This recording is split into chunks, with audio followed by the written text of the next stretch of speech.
Hi guys! So welcome to my channel. Ngayon, gagawa naman ako ng video ng paano ako nag-DIY ng NCLEX Australia ko. Hindi na ako nag-agency kasi medyo mahal. Tsaka madali lang naman siya. Online naman lahat ng mga requirements. Nag-asikaso ako ng NCLEX ko noong November 2023. Tapos nag-exam ako noong February 28, 2024 na. So, madali lang naman siya. Lahat online kasi. So, i-share ko sa inyo kung paano ako nag-DIY para makatipid kayo kasi medyo mahal sa agency.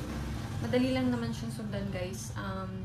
Mag step by step tayo para madali nyo ako ma-follow.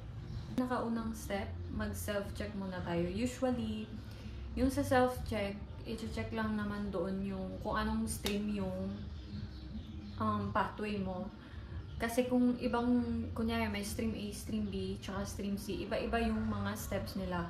Usually dito sa Pilipinas, nasa stream B tayo. Kung dito kayo nag-aral sa sa Pilipinas, usually nasa stream B tayo. So, yun na lang, doon na lang ako mag-focus kasi hindi ako familiar dun sa stream A tsaka stream C. Anyway, mababasa nyo naman yun sa website. Ito na nga yung website ng AFRA. I-copy nyo na lang guys yung nasa description para mas madali sa inyo. Medyo nakakalito kasi siya pag hinanap pa doon sa website. So, dito na nga tayo sa self-check. Una-una, kailangan nyo basahin to. Lahat. Tapos, dito sa stream A, stream B, stream C, di ko na siya i-explain. Usually, nasa stream B naman tayo. Basahin nyo na lang para mas maintindihan nyo siya.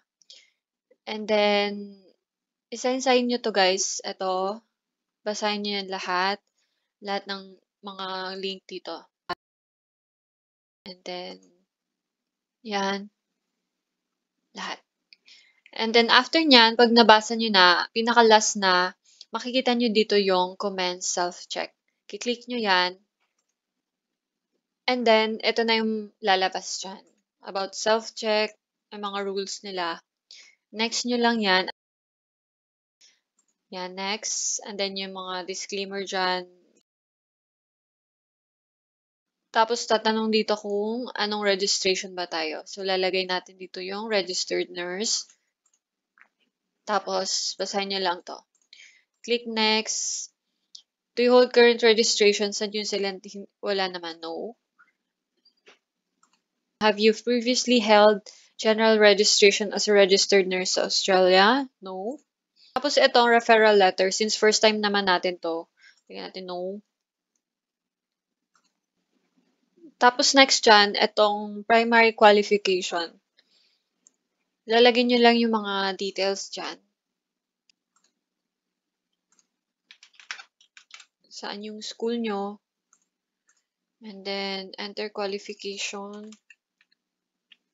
Nursing. Tapos, after nyan, click nyo tong check my qualification. Do you have any other qualifications relevant to your profession as a registered nurse? Since wala naman ako, nuno ko na lang to. Tapos, next. Tapos, ito na yung summary. Double check nyo na lang. Tapos, next. I-click nyo na lang to, guys. So, after nyo mag-register sa self-check, kailangan nyo gumawa ng account dito sa AFRA. Click nyo lang dito, I don't have a login. Tapos, lagay nyo lang yung mga information nyo dyan. Tapos, magsisend siya ng code doon sa email nyo. I-enter nyo lang yon. And then, click nyo na lang yung next. So, after nyo gumawa ng account sa APRA, magbabayad kayo ng 410 para sa assessment. And then, after nyo magbayad, dun na kayo mag-start ng orientation. Meron dun mga videos na panonoorin nyo. Less than 2 hours, natatapos mo na yan. Tapos, every video, meron siyang mga quiz. So, kailangan nyo siyang pakinggan talaga. Tsaka basahin. About ano lang naman yun, orientation about sa culture ng Australia, kung ano yung mga backgrounds nila. Tapos every video doon, meron mga quiz. So dapat yung meron siyang mga score na dapat mapasa niyo yung quiz para makapag-proceed kayo doon sa next step. So after niyo sa orientation, pwede na kayo mag-proceed doon sa portfolio. Doon niyo ipapasa lahat ng mga requirements.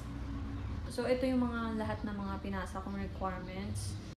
So, ito palang mga requirements ng naipapasa sa APRA, guys. Be careful lang kasi merong specific na instruction si APRA about sa requirements. Kasi kung hindi siya nasunod, hindi nila tatanggapin. So, dapat kung ano yung nakasaad dun sa instruction nila, yun lang din ang nakalagay. Pakita ko na lang yung document ko for reference. Ito yung document na 'pag kunwari yung marriage certificate wala siyang picture, dapat ito lang yung nakalagay. Sa mga documents naman na may picture like passport or lupon, 'di ba may picture yun? So, dapat ito din yung nakalagay sa gilid. I-handwritten niyo na lang para hindi kayo mahirapan. After niyo magbasa ng requirements, hintayin niyo na lang yung email reply ng APRA sa inyo kung completed na yung pag-review nila ng portfolio niyo. Minsan 2 to 3 weeks nagre-reply sila. Yung akin kasi nagpasa ako October 20, nag-reply sila nung November 7 na. Basta within 6 weeks magre-reply sila. Depende sa case officer niyo kung mabilis sila mag-respond. Kapag umuwi na yung AFRA sa mga requirements mo, mag-register ka dun sa Pearson View, lalagay ko na lang sa description box yung address nila. Magre-register kayo doon for ATT. Yung ATT, ibig sabihin, authorization to test. Hindi kayo makapag-exam pag wala yun. So, kailangan mo yung ATT. Dito na kayo sa Pearson View website. Click nyo lang tong mga box. Ibig sabihin nag-a-agree kayo dito sa ano nila, sa rules. Tapos agree. Tapos lagay nyo dito yung details nyo, tsaka email. Tapos click nyo yung next. Sa dashboard nyo, makikita nyo tong start the registration process. Since Australia tayo, click nyo dito. Tapos NCLEX RN. Tapos dito, ilagay nyo yung details. Lagay nyo Philippines.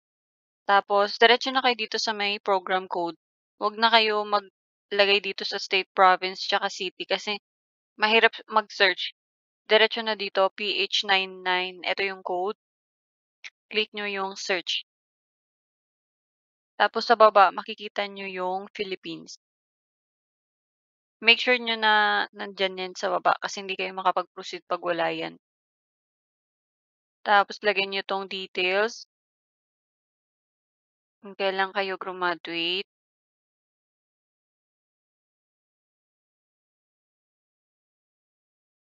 Gawin nyo yan. Tapos, ethnic group, Asian other.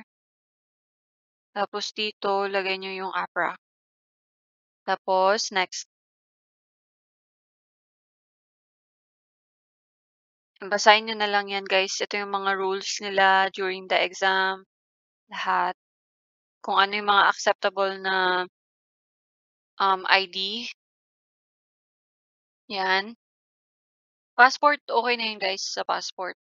Yun lang naman kailangan. And then, agree nyo na lang to. So, ito yung babayaran nyo. $200. Pero meron siyang tax, kaya $220. I-next nyo na lang yan. Tapos, pwede nyo na siyang bayaran. Tapos, kapag nag-decide ka na, dun mo rin makikita sa account mo yung mga schedule ng mga exam na available sa mga dates na yon. Para ma-secure mo yung date na yun, kailangan mo siyang bayaran ng $177. Kapag nabayaran mo na, hintayin mo na lang yung exam mo. Mag-review ka ng mag-review. Yun lang. Sana nakatulong tong video na to. At may tatanong pa kayo, i-comment nyo na lang para itatry kong sagutin yung mga questions nyo. And good luck sa exam.